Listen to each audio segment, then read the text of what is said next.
Welcome to Human Potential at Work, the show where we explore social impact, inclusion, and empowerment of everyone, including persons with disabilities. Get ready to be inspired, hear success stories, and learn tips and principles for bringing out the best in everyone. Hello, everyone. This is Debra Rue. I'm the CEO of Rue Global Impact, and this is Human Potential at Work. Today, I have a guest on that I've known about for a while. I actually know her husband a little bit more than I know her. And one of our other guests, which people really enjoyed, Aliana, recommended Samantha. They actually were rooming together because they're both Paralympics. And so I had meant to have Samantha on anyway, but when Aliana said, definitely got to talk to her, I thought, you are right. I definitely have to talk to Samantha. So, Samantha Bullock, welcome to the program today. Thank you so much for having me here. I also know you a lot, and Twitter and something that my husband talks all the time. And also, Ileana said, you must talk to Ruth. It's like, yeah, Yeah. so it's like, yeah. Yeah, see, and I, at some point, I really am hoping Mark will come on and talk about the work he's doing with wheelchair sports and other sports. So I really like the work that you both are doing in different ways to make sure we're all included in the conversations. And I know you're all about social inclusion. So Samantha, let's start by you telling us more about who you are. Yeah, I'm a wheelchair model and I'm the founder of the SB shop. That's inclusive and sustainable shop. I'm also the head of Freedom Me, the head of inclusion of Freedom Me. That's a platform that works with the technology in transparency for the fashion industry. And yeah, I'm Brazilian. I'm here in London for 12 years now. I started my career as a model when I was 8 years old. I had my accident when I was 14 years old in the south of Brazil. I was playing with my dad's gun and I became paraplegic. And through tennis, that I also used to play before my accident.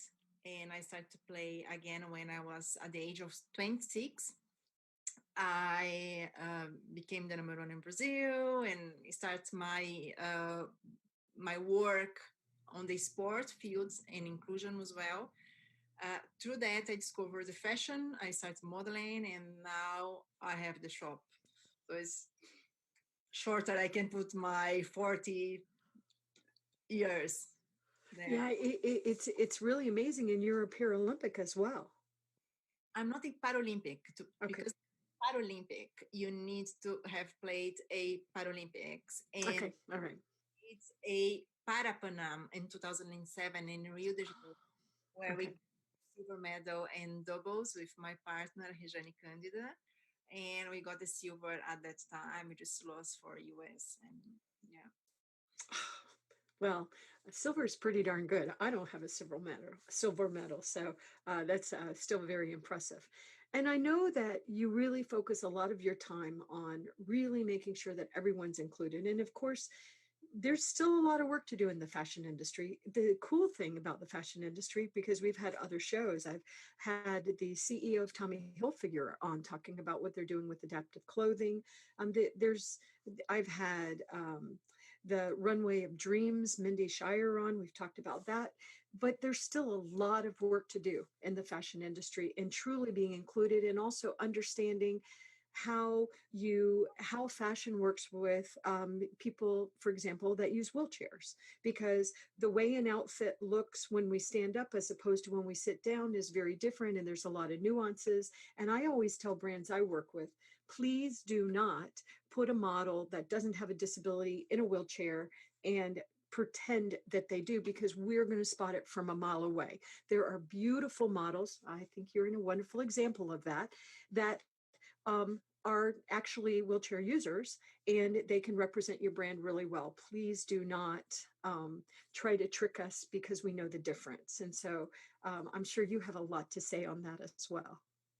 Yeah, I would say that fashion started with this dream so many years ago by the beginning. So they had this dream that everyone needs to be young, they need to be white and slim, and somehow the society bought this dream. Is why they don't want to change. Is something that is there, is in the people's minds and everything. I think we start to feel the lack of reality, the lack of representation. Uh, there we can see that a lot has been doing related to color, but towards disabilities, nowadays you don't see a white magazine, and you wouldn't find, and people wouldn't allow that. They would say, "Oh, it's wrong. It's completely wrong." So why is not wrong when you talk about disability? It's the same. It's still wrong when you open a magazine and you see someone that sits disabled there. Doesn't matter what's the disability. I'm wheelchair user, but could be any. So it's is this, and the thing it's they got they are selling this dream for so long, and I think that they are scared, they are afraid to make a change, to embrace, even that now I don't think they have the option. I agree. I agree. Have, so they are just trying to make adaptations here and there, and but the thing is, also on sustainability, you see that they don't do much, but they do one thing, and there they becomes like, oh, we are doing this, and they focus 100% in one thing that they are doing right.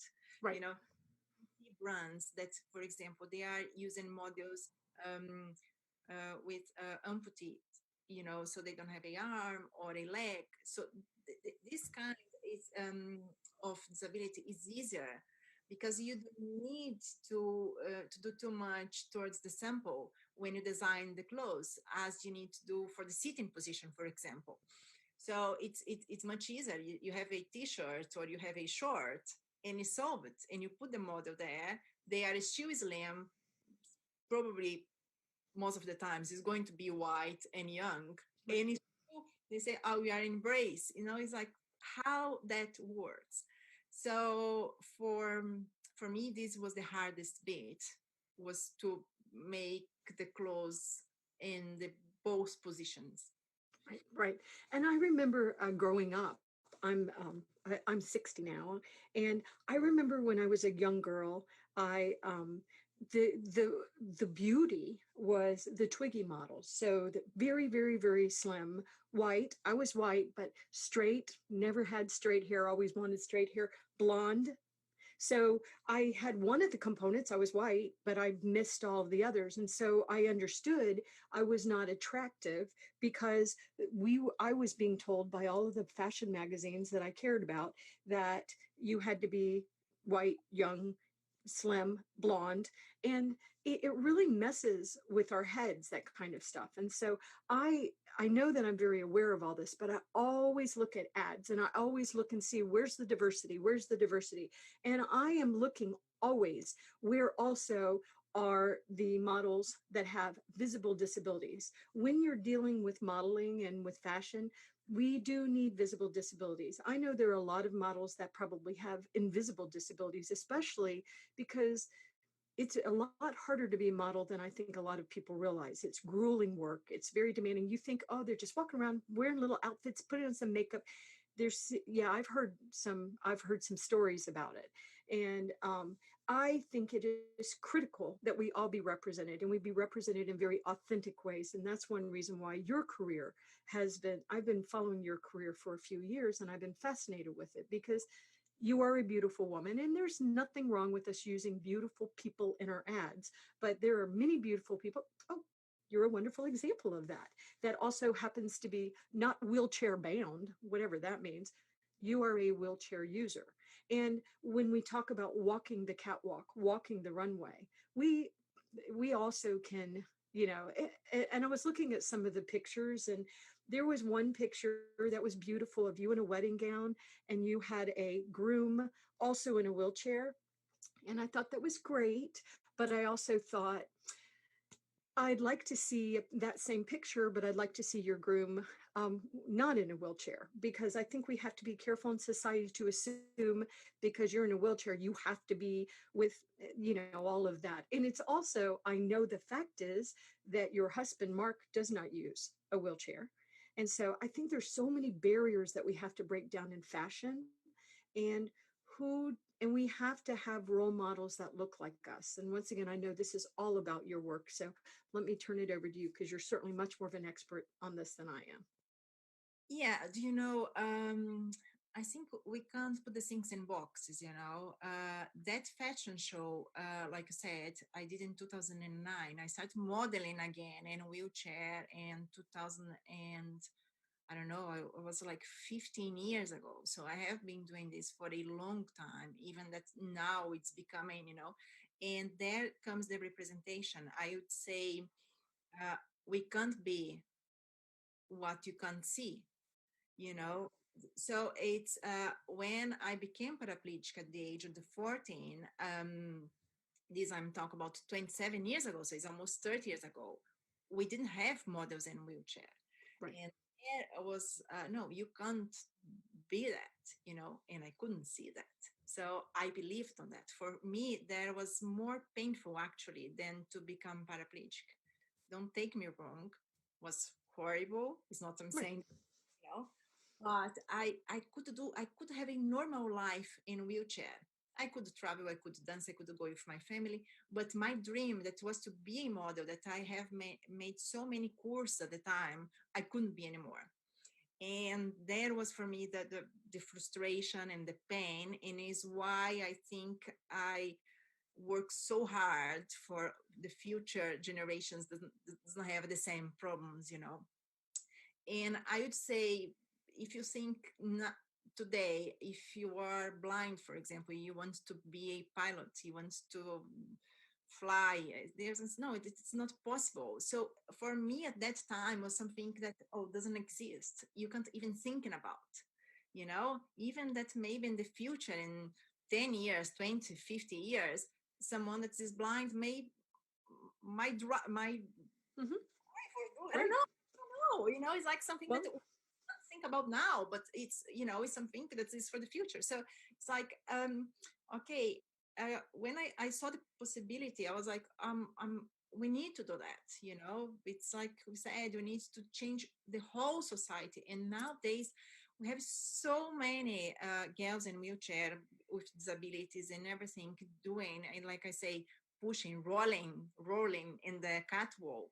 And it's why, because it's something that starts there, but they can see nowadays, and nowadays it's just you can be. So I think, like you said, my ex partner, he was also a wheelchair user. you know oh, okay. so it's like I said, you need to be careful when you put the things. It's like it's not that a wheelchair user needs to marry someone that's a wheelchair. It's not the point, but also can happen. So it's just you need to marry who you love and who you want to see. Yes, It doesn't matter their condition, doesn't matter nothing actually. So I this, agree. I agree. yeah.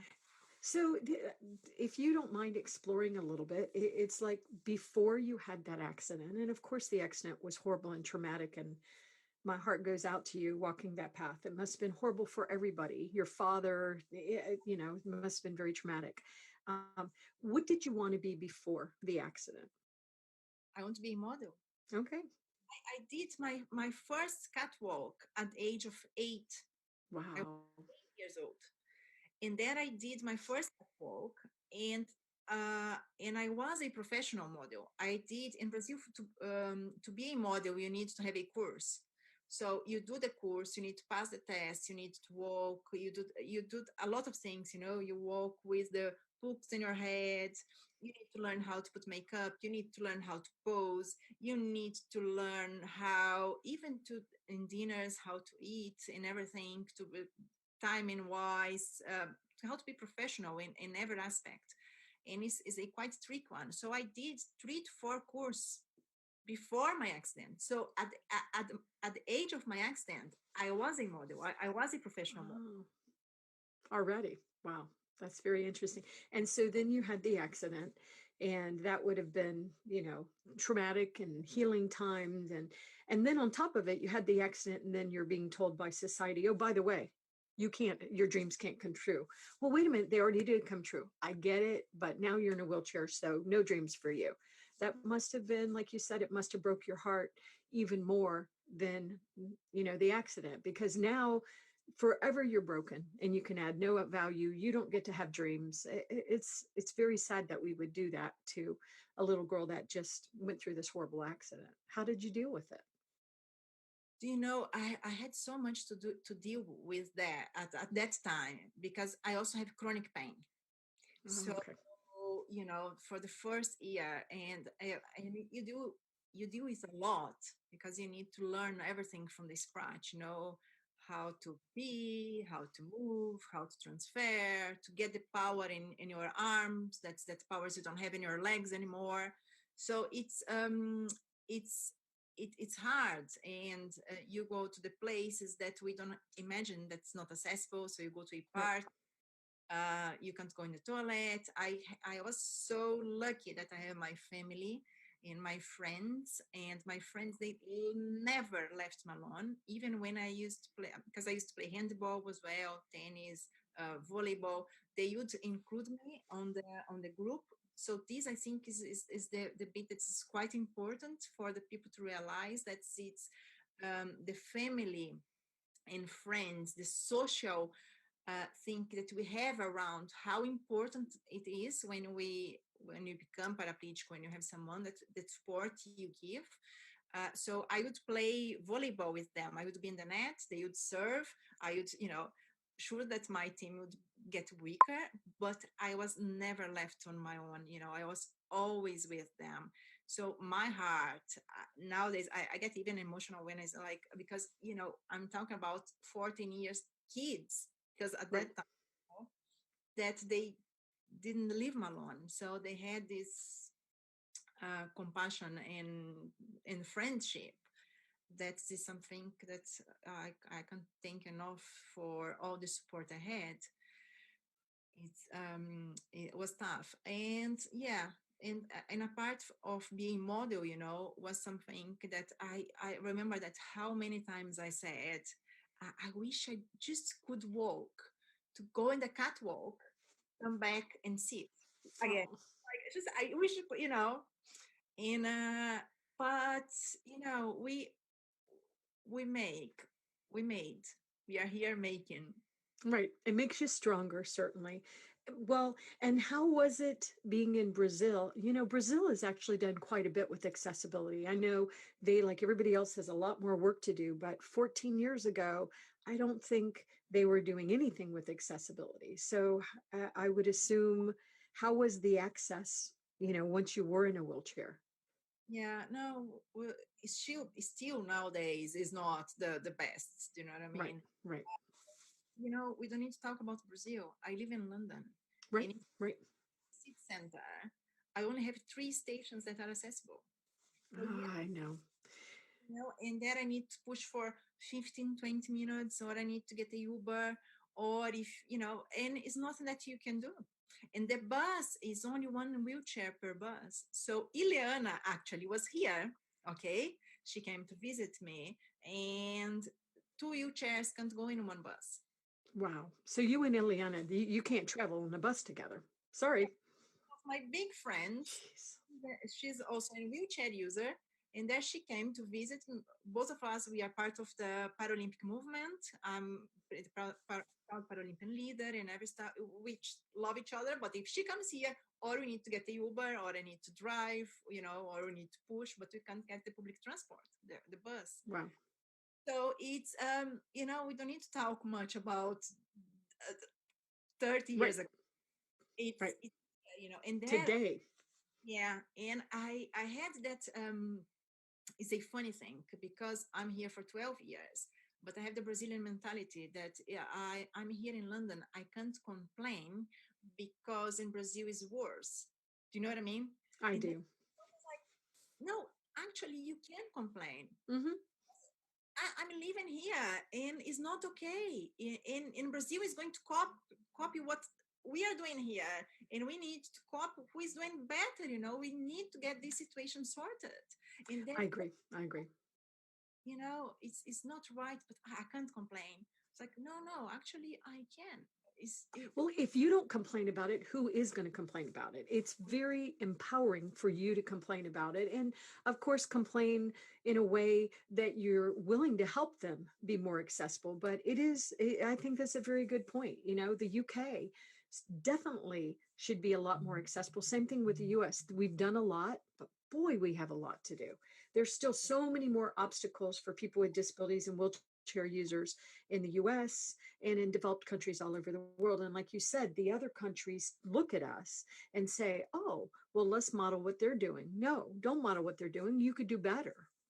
So, and I think speaking of the Paralympics, I think when they come to town, when it's, the Olympics are coming, the Paralympics are coming, it's really amazing what happens to those communities. I know I visited Vancouver.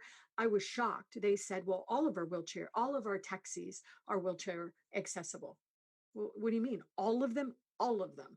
I was like, wow, that's amazing. I was just in Shanghai and I was looking at a lot of the work that's being done over there. I was really amazed. I had no idea the efforts that are being made, but I would say they're not talking about it and they're not sharing it in a way that is getting out and we know about it.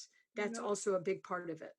is the fact that we are getting right for the terms of inclusion, that we don't need things that, okay, we may need things that are adapted.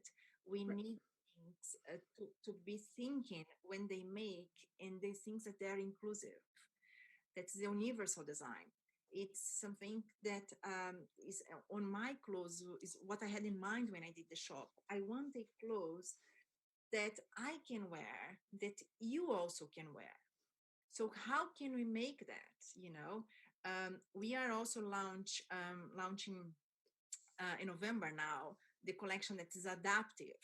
So Okay. there, someone can find, if they need to find something that's special, that has some adaptations that actually we can't make different, that needs the adaptation, we are going to have, because the idea of the shop is to have things for everyone. There's someone comes to me, is like, oh, it's for wheelchairs. It's like, no, it's not for wheelchair Right. users. It was so hard for us to get a model and in the sitting position, in the standing position, and see how we could put together in the way that when we sit, all the fabric gets, the excess of fabric goes in your lap. Okay. So it's like, how can you remove the excess, but you need that excess for when you stand, because you're going to stand, so you need that. So how can you remove but still leave the amount that you need to stand, but Right. remove the excess? So it's something that's universal for now, but we are working on the adaptive as well. So tell us more about the shop. And so are you designing the clothes or are you working with other designers? Yeah, I have 8 designers with me. And so my idea was, if I would make the clothes, I would make 100% myself. So it would be me doing dresses, for example. So it would be some doing 100% dresses. And I was like, oh, I don't want to do that. I want to have a variety to Right. choose what they want to. So I was like, if I join with the designers, I'm put the seed in their hearts, so I can have a variety of things. So what I did is I joined with 8 designers that I was working with them. So I knew that they are sustainable and that they are inclusive. And I came to them like, can I ask you, shall we make 5 pieces together? So there was the idea, and they're, now launching the winter collection in 1 month's time. Yeah, I was on there today just looking at stuff and I forgot why I was on there and started shopping. It's like, stop, you're supposed to be just you came for this reason, but I there's some beautiful clothing out there, so I was very intrigued. So good job with that. Yeah, so we also do some jewelries. This earring that I'm Yeah, using, they're beautiful. I was looking at them. this is made from coffee. Really? Wow. So we get the waste coffee, you just press the powder, you just Okay. press it. So this is made in Portugal where they have the technology there. And that, so this one was made, the idea was to make the minorities, put all the minorities together where we could make a whole thing from the minorities, you know. And the next Yeah.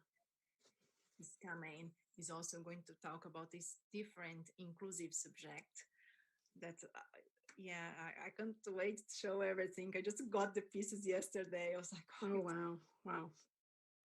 and yeah, I couldn't do without the things to be sustainable because I really, it's I and it would get much cheaper. That is what we are working out, how we can make the things cheaper. Because if you make with someone in Portugal or if someone in India or if someone in Brazil, the shipping gets very it's not accessible, it's just to send to Brazil is 20 pounds just to send. It's Right. Right. It gets unaffordable. yeah, how can we make this work? How can we make this easier? So we are just join is more designers are joined now, and we're just working on that. But I couldn't ask to make in China, to get material in China and to be made in Bangladesh. I would get the price much lower, but I wouldn't feel okay to do like that. So if I need to do fashion, needs to be sustainable, needs to be some where I know where the fabric comes from. So we did beautiful lingeries where we open the bra in the front instead of in the back. Why do we need to closures on the back? Why is the I closures agree. on the front? Much easier for everyone. You don't For need everyone. Right. to have it is made from organic cotton. We Wow. have vegan leather that we put the vegan on so it's much easier. It's made from pineapple actually. So it's called pineapple. Wow. So it's how can we make the things in the sustainable way, but also something that everyone is going to be happy. Or a zipper. We just put a dress where the zipper is on the top, so it's in the shoulders. So it has a adaptation because it's going to be much easier to wear, but you can't see that's the adaptation because we made this in the fashionable way that you just think like this is something trendy. Right, right, right. You think it's trendy. You don't think about the practicality, the universal design. The thing I love about accessibility and inclusive design is that when it's done right, it helps everyone. I also like that everything you're doing ties to the United Nations Sustainable Development Goals because it's about inclusion. It's about making sure we're protecting our earth. My son is a vegan, has been a vegan since he was 16. And it's very important to him to only buy clothing that is vegan because it's part of the reason why he does this is he has spiritual beliefs and he really he wants to know where the clothes are made and things like that, and that there was no cruelty involved in underpaying people and animals and things like that. So understanding all the different points and understanding this is about climate action as well, not just the climate change, but climate action. So that's another thing that I loved about what you were doing. It seems to be trying to do something that improves the world in a lot of different ways, which really speaks to me. And I think speaks to a lot of other people, but I still think there's a lot of people not thinking about this when we're consuming and purchasing things, because we can vote with our wallets Yeah, by supporting, people like you. I think nowadays, if you think that you can have the same jacket from Primark to Zara to Gucci, so what makes you to spend more money? Sure, the quality is there, and everything, but also a lot of people they go with I think we need to go with the value of the brand I because this agree. what is going to make you to have a Gucci bag or any Dior or something, that you are showing that that brand is what you want to. So what's the value of the things you are putting your money in? What we vote with our money, like you said. what you pay is what you're going to see more. And Okay. also, I love that point because I see a lot. I just was in China last week, and it's fascinating going into their malls, which are packed, because the malls where I live in Virginia, the malls are not very busy anymore. I think it's fascinating, and so I was interested to see. Oh, that's where all the brands are going. But when I'm walking around with a Gucci bag or any other brand, I'm representing that brand, whether I'm thinking about it or not. So what are you representing? Are you representing a brand that is not doing the right thing by their workers? They're not thinking about sustainability. They don't care where the brands how their brands are made. There's a lot of things that now, if you want to be a responsible consumer, that you should consider. That's why I think it's important to support brands like you and that are actually consciously trying to make the world a better place. It's okay for the world to be a more beautiful place and us all look nice and fashionable, but we need to be more responsible because there are people that are being hurt because of our cheap prices, that we're all, oh wow, I can get that for nothing. Okay, but at what expense? At what? And I also love the recycling of things. Yeah, at what price? At what price? And the recycling and reusing things, which I know you're doing too. So let me Yeah, give.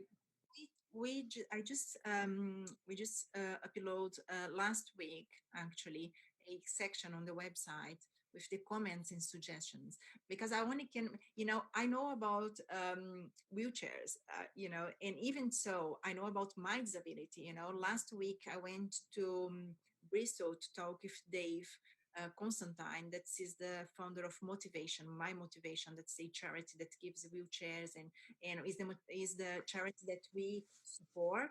And he's a quadriplegic. And we went with him. I went inside of his wardrobe.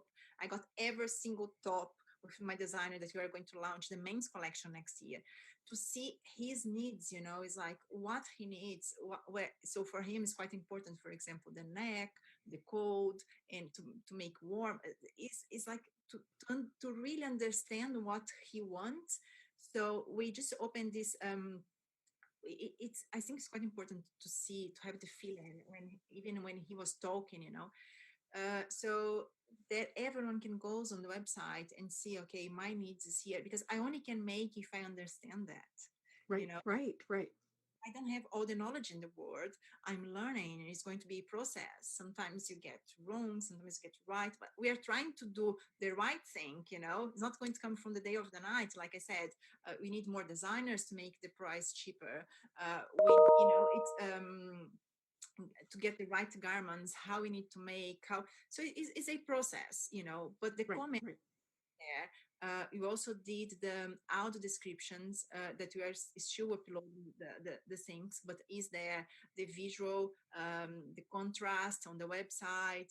So it's really, I didn't think that would be that amount of work. I always knew that would be a lot of work, but actually it's just like thinking every single bit when you're talking about like, why shall you buy, what's is behind of these pieces, how why did we think about why it's the minorities, what's this, every single behind of that. I think that is what gives value for the brand. Yeah, yeah. And you know what? A couple of comments. First of all, I love those earrings, but I'll go back out to the shop. But my daughter was born with Down syndrome, and when she doesn't do it now, but when she was a little girl, if there was a thread, and some materials are quicker to pill and get little threads, she would work at it. And she has a little OCD. And there were days that multiple days she came home without a sleeve on her shirt. And so I was always scanning the material to make sure there wasn't anything on it that she would start picking at. And she didn't like to pull, and by the way, I don't like it either. A lot of women don't like it. She didn't like pulling a turtleneck over her head. She doesn't like the feel of it. And a lot of people with autism don't like that either. And and unfortunately, my husband now has dementia, and he can no longer button his shirts. He gets confused by zippers. He gets confused by tying and untying shoes.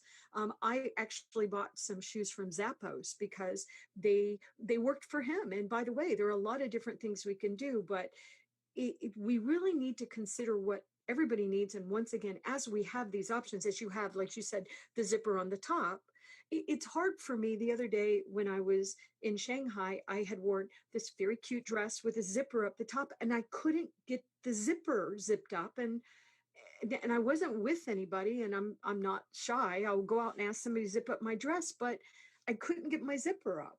And so these things we don't even think about, but our designers are thinking about. And one other comment, it is somebody that really cares about inclusion and talks about it globally. It is critical that I and you, that we're actually really, really embracing the community. So when I do this podcast, I every time have to spend extra money, and I'm cool with that, to make sure there's a transcription, to make sure all my videos are captioned, to make sure my website is fully accessible. And we're constantly rechecking it, rechecking it, rechecking it. We're almost paranoid about making sure we're always accessible. And there are a lot of people that they just absolutely don't want to take the extra time. And I'm hoping in the future, it already has become more seamless. But the reality is, I and you, we don't have a choice. We believe in inclusion. We believe in sustainability and making sure everybody's included. So we actually have to spend the extra money and take the extra time, which of course adds extra money to your, the cost of everything you're doing. But you have to. But many, many, many people, most people are not doing that. So I think that's why it's so critical that we support entrepreneurs like you. And of course, brands need to use models like you and brand advocates like you, because I know you work with brands and you still model and you're an entrepreneur yourself. But we have to do a better job of understanding all the variables that go with this. You've talked about some of it, but I was just wondering if you wanted to address some of that as well. Oh man, we could have a podcast of yeah, for sure, for sure. Like so much to say. I do love for you to have your comments about Down syndrome on the website. I will. With the next photo shoot, we are going to have one of the models, Caitlin. She's also with Down. We had Lily Mills that she is. Do you know Lily? Yes, I follow. I don't know her, but I know the career. Yeah, so she got a gold medal at the tennis for the Special Olympics. So it's the thing that if you look at her, she's a beautiful, like tall and everything. You wouldn't say that she's disabled because it's the hidden disability. So I also wrote the article about that, how the importance, for example, I would say I have a journalist that works with us, Prata, Albertina Prata, that she works with difficulties. I have another guy that is doing the editing for the videos for our YouTube. His name is Thiago. He's like little arms, and he's doing the editing for us and everything. So it's how important to support the community as a whole, not only models, not with the clothes, Right. So the idea of the shop for me, it's from my heart, is to make the whole thing, accessible and inclusive. Right. Uh, and I can tell you that was quite funny because a lot of friends they come to me, it's like, oh, but your shop is only for disabled people. And it's like, No, no, no, no, no. this perception that everyone can go there and buy.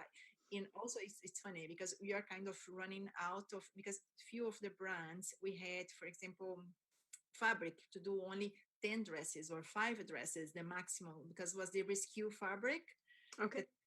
that the factories left, so we didn't have amount of to make like 100 pieces or and everything, so we just like made small, medium, so we just have I know that it's that thing that you say, like, it's not about to get wrong, but it's how can we improve.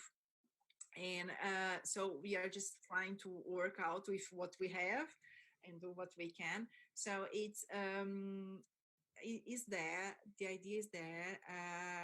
It's I'm so happy that I decided to do that finally, because even that I love sport, and I support the IPC. I do work with them, and sport's going to be always on my veins, is on my heart too.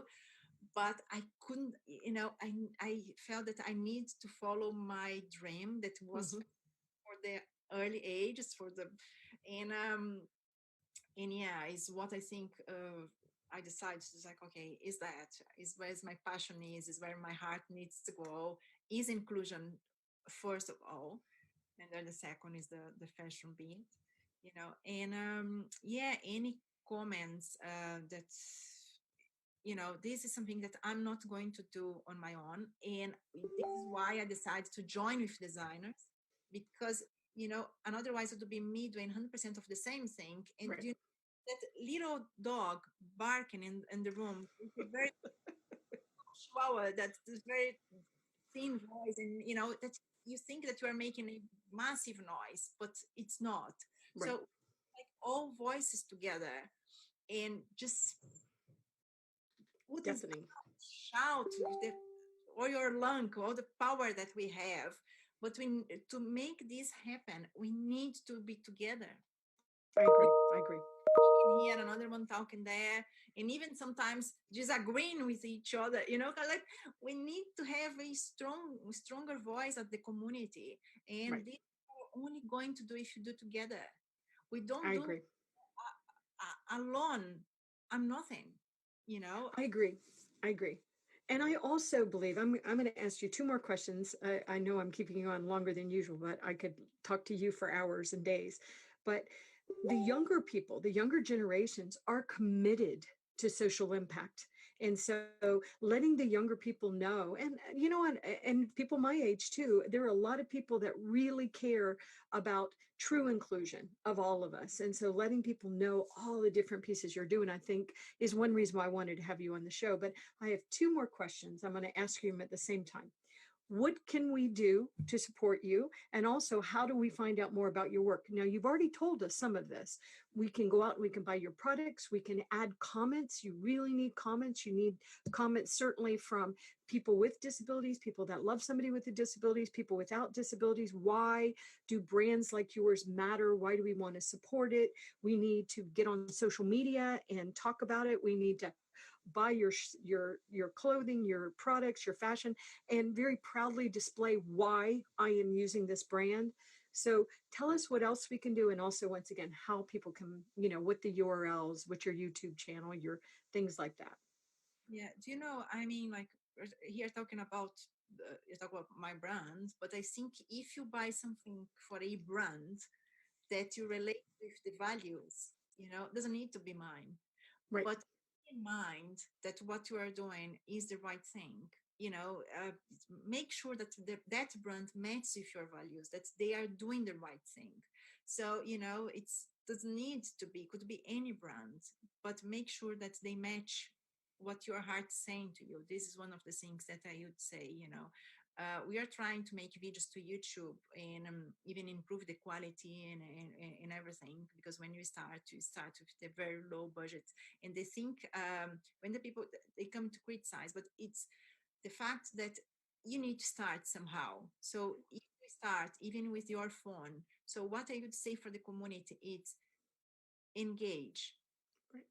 Put the word there, comments, talk with each other. I think this is it's quite important. Support your friends, support your community, instead to be doing something, I don't know, just liking or doing something for someone Right. that's minimum of idea what they are doing. So it's yeah, and I would say be active, do, do the things, and focus on the positivity, because we could be here complain because it's everything is more difficult when you are disabled, and but not only in the disability, we even able body, doesn't Right. matter, could focus on the negative and be complaining, but I think you need to be grateful for what we have and support the people that are in tone with us. And I think is what I would say. I'm on my website is Samanta. So this is a quite funny one because it's Samanta with TA. And a lot of people, they also call me Sandra because of the Sandra Bullock. So if I'm like, I'm right looking, but this is, my name is Brazilian. It's Samantha, that's is American, but is in Brazilian. So in the register, they didn't allow to put the TH. So it's a lot of people that like, I send you an email, you never replied. And I was like, oh, check. That is, oh yeah. Or the corrector goes to the TH. So it's Samantha Bullock, on Instagram, on my website, on Facebook, Samanta Bullock Official, and on YouTube is also Samanta Bullock. So it's, I mean, LinkedIn and Twitter, I think is Sama Bullock is the only one that is different. Yeah, I'm learning Twitter. Twitter is Mark's field. Yeah, It's, yeah, that's how I know. That's how I know Mark is on Twitter. I definitely know Mark on Twitter. He's doing really cool stuff. you know, But we also, on her website, she lists all of her social media platforms, and we will include that on the show link and everything that all the different ways that you can get hold of her and you can support her. And and I really, really appreciate you being on today. I appreciate the work you're doing. I think it's so important that we break down these barriers that have accidentally been created, not on purpose, just because people weren't thinking about it. We all can add value in the world if the world will just let us add those values, and then supporting each other. That's what everything that I do on this show is about. So, Samantha, thank you so much for your work and for being on the show today. And I'm definitely coming after those earrings. So, those are really cute. First, always first a woman shopper. No. So, thank you. Thank you so much. so much for having me. It was a pleasure. You know, any questions, anything that, you know, just contact me. I'm here. Yes. And we'll keep giving updates about her as well. So, thank you so much. And thank you to all of the listeners and viewers out there. And we will see you next time.